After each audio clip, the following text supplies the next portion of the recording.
Well, be some icy patches as well.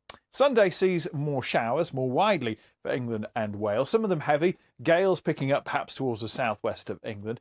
Not so windy for Scotland and Northern Ireland. Southern Scotland, Northern Ireland probably turning wetter later in the day, but for the rest of Scotland it should be a drier day, but still on the cold side. As we move into the beginning of next week, well, we see the winds easing down. This area of low pressure will bring showers in the northwest. This weather front perhaps bringing some rain later towards the southeast of the UK. But we're still in cold air for the first couple of days of next week. There's milder air waiting in the wings, and that will be accompanied by some wetter, windier weather from Thursday onwards.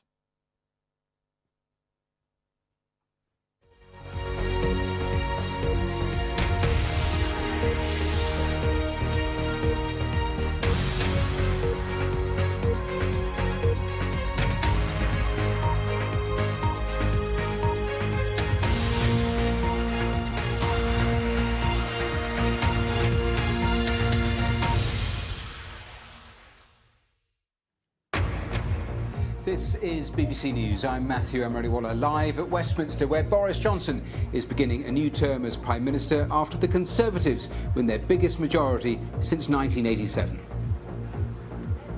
I'm Martine Croxall here at Downing Street. Just a few hours ago, Mr Johnson urged the nation to find closure and let the healing begin after years of Brexit wrangling. Conservatives now have a majority of 80 seats. And the Prime Minister has thanked those who helped this dramatic victory by voting Tory for the first time. Thank you for the trust you have placed in us and in me, and we will work round the clock to repay your trust and to deliver on your priorities with a Parliament that works for you. A very different story for Labour as Jeremy Corbyn leads his party to its worst election performance since the 1930s. He says he will stand down, but not yet. The responsible thing to do is not to walk away from the whole thing, and I won't do that. I will stay here until there has been somebody elected to succeed me, and then I will step down at that point. Elsewhere, a mixed picture for the other main parties. Extraordinary night for the Scottish National Party as they take almost all the seats in Scotland, raising serious questions about the future of the Union. Given what I fear a Tory government now has in store for Scotland, that right to choose our own future has never been more important or more urgent. The SNP's triumph cost the Liberal Democrat their leader. Jo Swinson loses her seat in East Dunbartonshire.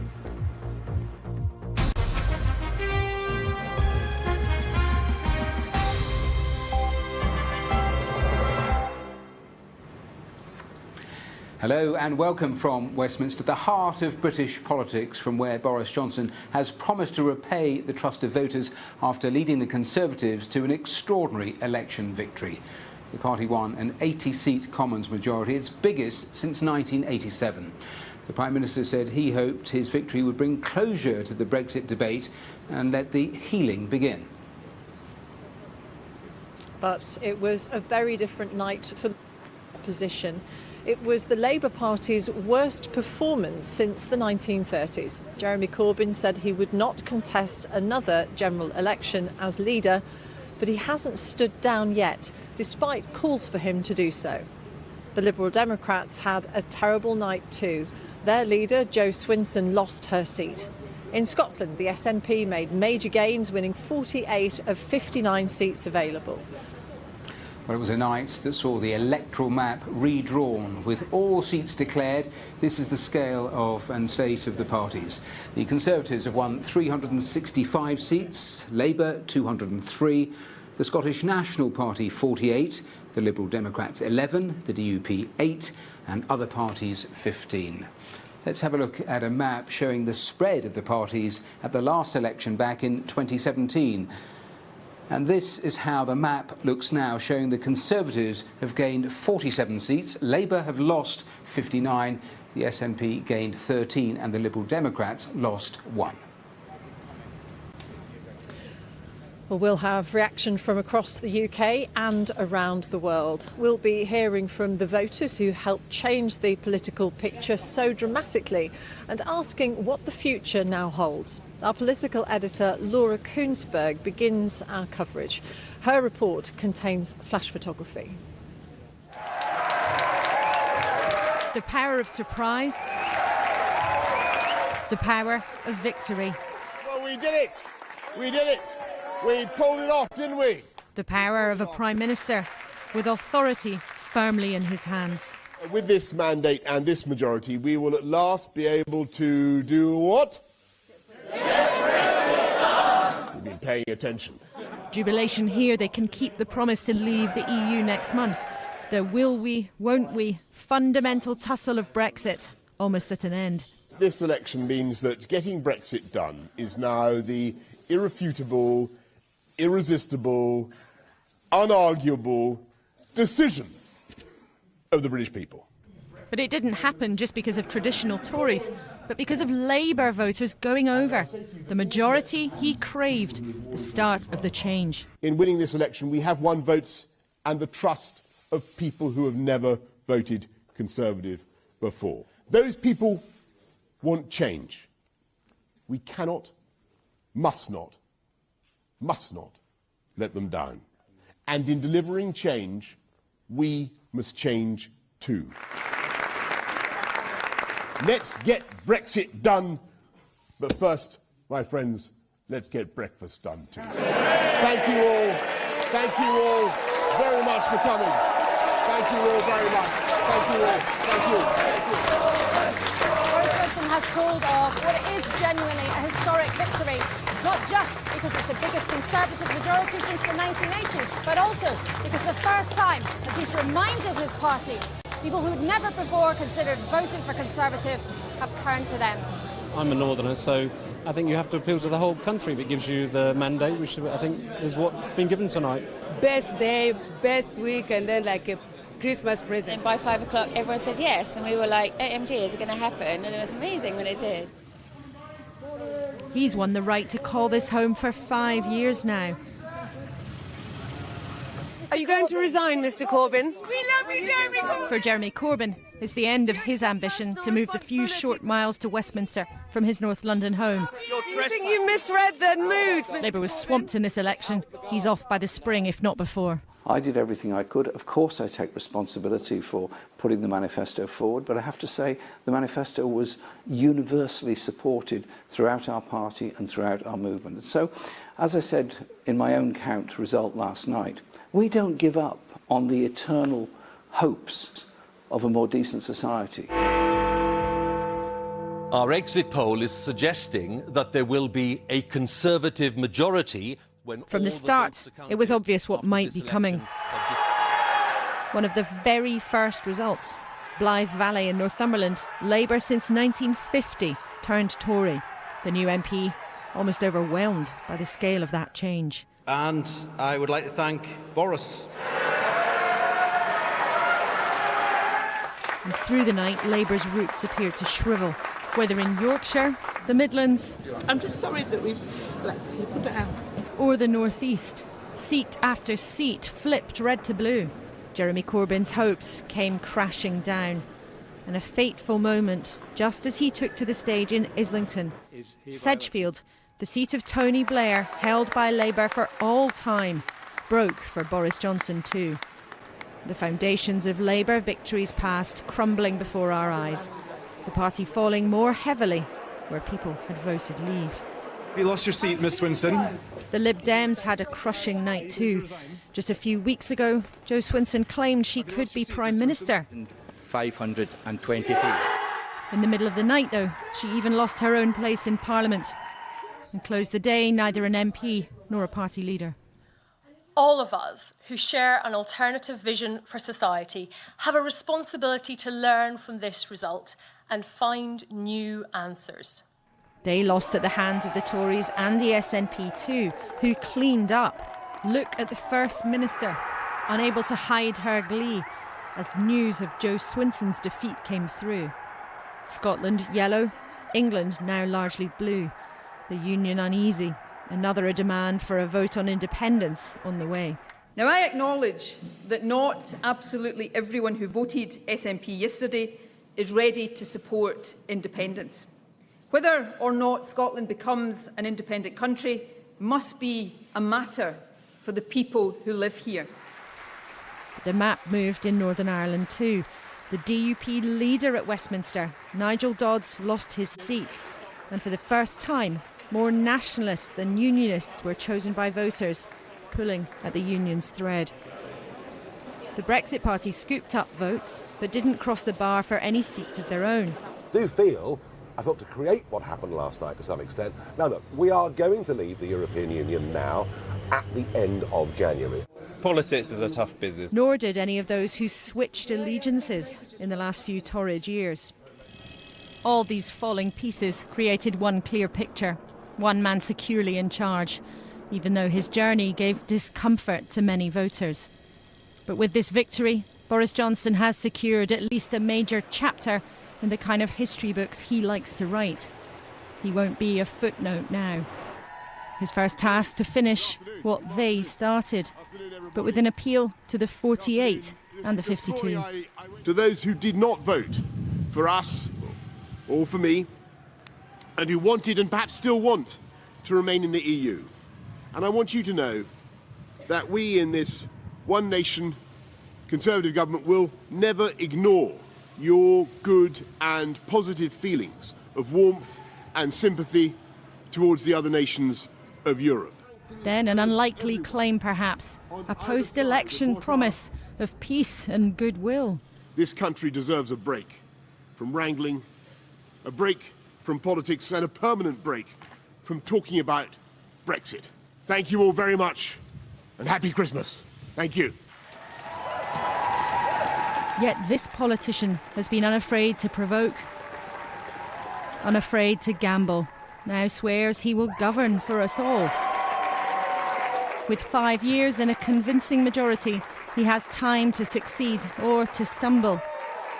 For today, though, he who dared did win. Laura Koonsberg, our political editor, reporting there. Well, the General Secretary of the Unite Union, Len McCluskey, who's a close ally of Jeremy Corbyn, said the result for Labour was deeply disappointing. Well, it's obviously a deeply, deeply disappointing result, a huge disappointment, and it's pretty evident that in attempting to go beyond Brexit, which was the challenge for Labour, we failed. Unfortunately, our Labour heartlands, working class heartlands in the North and the Midlands that voted leave, they undoubtedly felt that Labour had let them down, and we were not able to convince them that the other issues and the concerns that they had would only be dealt with by a Labour government. And my worst fears have come true. It was always Labour's Achilles heel, and our message was always come home to Labour, but that didn't break through, and so now we'll have to reflect on where we go from here. Should Jeremy Corbyn stand down now? Well, Jeremy's already indicated he will be standing down. Of course, he shouldn't do it right away. He's going to now preside over reflections. A defeat of this scale will always bring with it an element of unease and possible recriminations. These things happen. But we will now move forward to the election of a new leader. I suspect that will be early in the new year. And we'll have to dust ourselves down and continue to move forward on the values that Labour stands for. Len McCluskey of the Union Unite. So a lot for the Labour Party to think about, Matthew, in terms of leadership and direction. Certainly is. Martine, thanks very much. Well, there's been plenty of reaction from around the world. This is what President Trump had to say about that election result. I want to congratulate Boris Johnson on a terrific victory. I think that might be a harbinger of what's to come in our country. It was last time. I'm sure people will be thrilled to hear that, but a lot of people will be, actually. A very big percentage of people, because this was a tremendous victory last night. And it's very interesting. The final votes are being tallied right now, but the numbers are tremendous, so I want to congratulate. He's a friend of mine. It's going to be a great thing for the United States also, because it means a lot of trade, tremendous amount of trade. They want to do business with us so badly. Under the European Union, it was very, very hard for them to do business with us. Well, Brexit, of course, has dominated this election. EU leaders have been meeting at a summit in Brussels today. The European Council's new president says they hope the British Parliament will vote quickly on the UK's withdrawal bill following this result. We expect as soon as possible the vote by the British Parliament on the withdrawal agreement. It's important to have the clarity as soon as possible. We are ready. The European Union will negotiate in order to have a close cooperation in the future with the UK. Well, the German Chancellor Angela Merkel congratulated Boris Johnson for that election win and said the EU should now turn its attention to what she called complicated negotiations for that trade deal after Brexit. The UK will have to decide how far to diverge from EU rules as it leaves. Well, Chancellor Merkel made it clear that Britain shouldn't expect an easy ride. With Great Britain, we will now have a competitor on our doorstep who is no longer integrated into our internal market, and who will of course consider to what extent he will change his standardisations. It is certain the United Kingdom will very carefully decide on this. Well, that was Angela Merkel. Now, coming up here at 11:30, Ben Brown will be taking a look at how the papers cover the election results. That's with our reviewers Sonia Soda, who's the chief leader writer with The Observer, and Sebastian Payne, the Whitehall correspondent for the FT. And there'll be an election cast special tonight at midnight when Adam Fleming and the team looks back at today's result. That's all at 30:00 here on the BBC News channel. So let's return to the political map, which of course has been completely redrawn. Christian Fraser has been looking at the results and particularly those dramatic swings from Labour to Conservative in the north of England. People coming in want to see the final picture. This is it. Best performance for the Conservatives since 1987, and Thatcher gets better when you look at vote share. Their best since 1979. Conversely, for Labour, horrendous night. Lost 59 seats. That's worse than Michael Foot in 1983. The Liberal Democrats, how did it end there? It started with so much promise 5 weeks ago. They're down on where they were in 2017, and Jo Swinson has lost her seat. Picked out some of the big swings through the night. These are the seats that went from red to blue. The likes of Bassetlaw, this is a typical kind of seat. A mining town in Nottinghamshire, seat of John Mann, who did stand down at this election. He had a majority of 5,000. Look at this. A majority now for the Conservatives of 14,000. These sort of figures, incidentally, not easily overturned in just one election. And look at the vote share change. Labour collapsing down 25%. The swing enormous, quite extraordinary. Similar picture in Dudley North. Ian Austin, vote Conservative, he told them. Marco Longhi, former mayor of Walsall, now with a majority of 11,500. Again, a seat that's not going to go back to Labour anytime soon, you would have thought. Sedgefield, the former seat of Tony Blair, he had a 25,000 seat majority when he came, vote majority when he came to power in 1997, and now it is in the hands of the Conservatives with a 4,500 majority. And one final one, someone I met on the road, Laura Pidcock. She was in the spin rooms, the rising star in Labour. Even she has lost her seat. She had a fairly decent majority. Now it's gone to the Conservatives, and again, a big collapse in the Labour vote share, and you see the swing, 10%. Quite an extraordinary election, and a lot of thinking to do for Labour. Christian Fraser, well, Labour's major defeat has already started major soul-searching. But where does the party go from here? Well, earlier I spoke to the Labour peer, Lord Faulkner, friend of Tony Blair and former cabinet minister. I asked him whether Jeremy Corbyn had to take personal responsibility for this defeat. I think that he does. He has to take responsibility for what's happened. He says that he absolutely gave his all to it, and I completely accept that. But it has been an absolute catastrophe, both for the Labour Party and for the country, because the country has completely repudiated the proposition that Labour was making to them in this election. Is it clear to you why? Yes, I think we did not connect with large swathes of the country. We lost almost all of the traditional Conservative Labour marginals, and what's more, we lost in very many parts of the country, and your film just then referred to Wales, which has been traditionally a Labour stronghold. We lost significant parts of our heartland. We had lost Scotland almost completely in the 2015 election, and now we are losing significant parts of the northeast of England, significant parts of the northwest and the Midlands, and significant parts of Wales. And it is an ever shrinking part of the population that Labour now resonates with. Well, I'll come back to that point in a moment or two, but was the strategy on Brexit fundamentally wrong? You cannot be a spectator. You had to lead on this, the big question of our generation. I believe in relation to Brexit, it was, over a 3-year period, a failure of leadership on the part of the Labour Party. Our position appeared to be an ever-changing position on what should be done about Brexit. There was no firm series of principles upon which we stood and upon which our supporters and the party as a whole, and the country as a whole could relate to. We started off saying clearly the vote had to be respected, and over time that morphed into support for a second referendum. And I think people just weren't sure where we stood. We'd spent too much time being outside the issue, looking in, rather than adopting a position that people could follow. Well, that was Lord Faulkner talking to me a little earlier. Let's go back to Downing Street and back to Martine. And it's not just about blame, is it, Martine? It's how the party, where the party goes from here.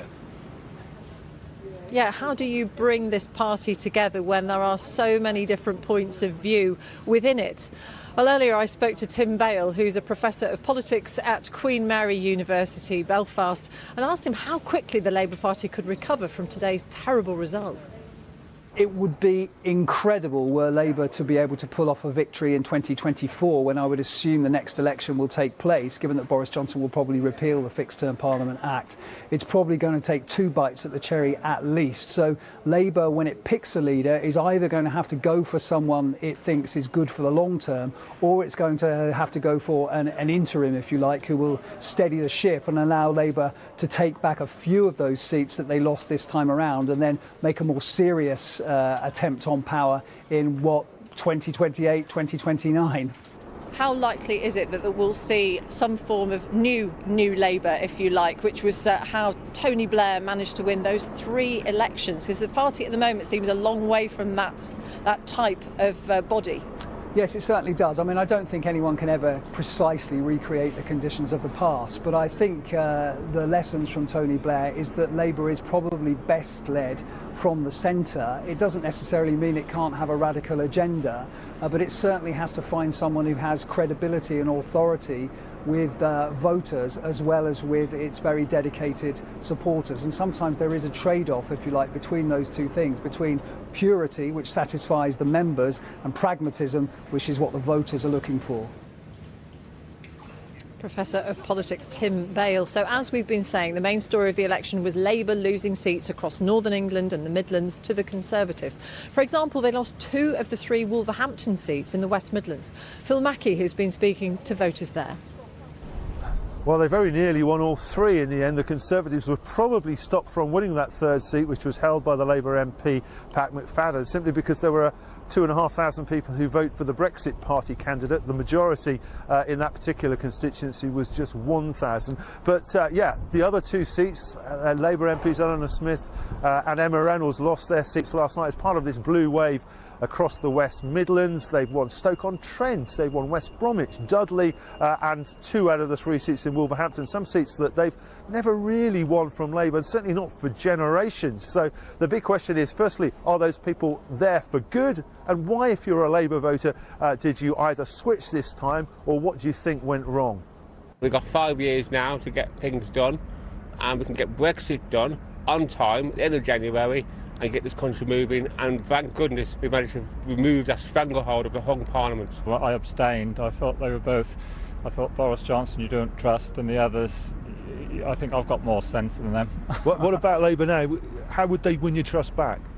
if they got someone, a better leader and better people who you think would be good in the cabinet. So I'm not a Corbyn supporter, but I prefer the policies that Labour had over what the Conservatives had. So. Even though you were not a Corbyn supporter, you still voted Labour, did you? Yeah. And so there's not. What do you think Labour should do now to try and win the country back? Get rid of Jeremy Corbyn, I guess.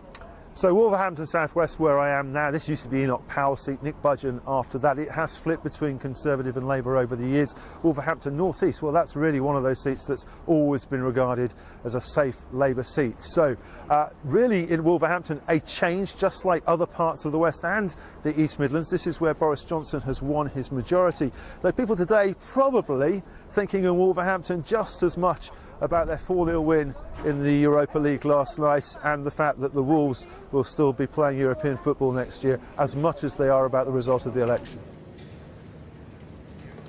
Something to take their minds off it, Phil Mackey in Wolverhampton. Well, as the Scottish National Party swept to victory across Scotland, taking 48 out of 59 seats, the future of the Union is again in sharp focus, with Nicola Sturgeon asserting that Boris Johnson has no right to stand in the way of another referendum on Scottish independence. Our Scotland editor Sarah Smith looks at what the SNP's victory means for Scotland and the United Kingdom. Posing with some school kids this morning, Nicola Sturgeon has one clear demand: that their political future be decided by Scottish voters. She believes that winning 80% of the seats in Scotland means she must now be allowed to hold another independence referendum. But legally, she needs Boris Johnson to agree. So to the Prime Minister, let me be very clear. This is not simply a demand that I or the SNP are making. It is the right of the people of Scotland. And you, as the leader of a defeated party in Scotland, have no right to stand in the way. The prospect of another independence referendum is not imminent. Boris Johnson will refuse permission. But that will put his government on a constitutional collision course with the party that dominates Scotland.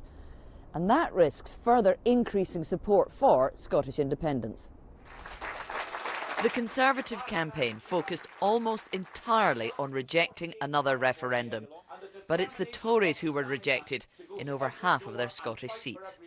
The people who gave us that vote, who voted for us last night, did so on the basis that we would stand up for Scotland's place in the United Kingdom. And I'm simply not prepared to betray the votes of those people for us last night. The Lib Dem leader Joe Swinson was defeated by the SNP landslide. But Scottish Labour suffered the greatest humiliation. They were even beaten by a candidate who'd been suspended from the SNP and have only one surviving Scottish MP. I'm sick at standing in lecterns during general election campaigns and saying it's been a difficult night for the Labour Party. This party must listen, and this party must respond, or this party will die. The entire city of Glasgow is now represented by the SNP and ready for another referendum. I definitely think we should be allowed to have an independence referendum, and I think that steps should be taken, if possible, to force them to make us have one, to let us have one. I just think that it's getting like England's going one way, Scotland's going another, so we should be able to decide for ourselves. If the will's there, and obviously they get the go-ahead for Westminster, then it will happen again, and obviously we'll then have to make that choice again, and I'll be voting no again. Boris Johnson has to go, baby! Hundreds of demonstrators marched through Glasgow city centre tonight, protesting against the Tory government they say Scotland did not vote for. As this country moves in a different political direction, it will inevitably test the endurance of the whole United Kingdom. Sarah Smith, our Scotland editor. Well, the polling expert, Professor Sir John Curtis from the University of Strathclyde, has been looking at the seats, the swings. He reflected on the challenge the Prime Minister faces. I think my takeaway is that the challenge facing the Prime Minister now, is he indeed going to be able to unite the country in a post-Brexit world? And this election clearly posed him with two challenges. One is, how does he persuade Remain voters to accept Brexit? He clearly was trying in his speech outside 10 Downing Street this afternoon, but we have to remember Very few Remain voters voted for Boris Johnson yesterday. His second challenge is what's he going to do about the union, and in particular the fact that Scotland very, very clearly voted very differently from England and in a direction that suggests the argument about whether the independence referendum is going to be alive and kicking for quite some time. So that is it from Westminster and from Downing Street. We leave you tonight with some of the memorable images of the general election 2019, which changed the electoral map of the UK. Thanks for watching.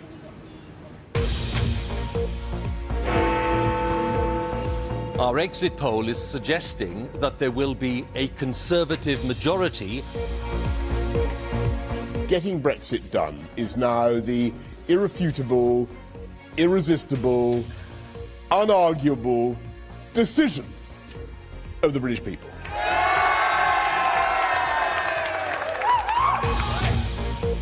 I will not lead the party in any future general election campaign. Corbyn was a disaster on the doorstep. Everyone knew that he couldn't lead the working class out of a paper bag. For me, this is about whether the Labour Party even has any right to exist. I still believe that we, as a country, can be warm and generous. Scottish National Party, 17,000.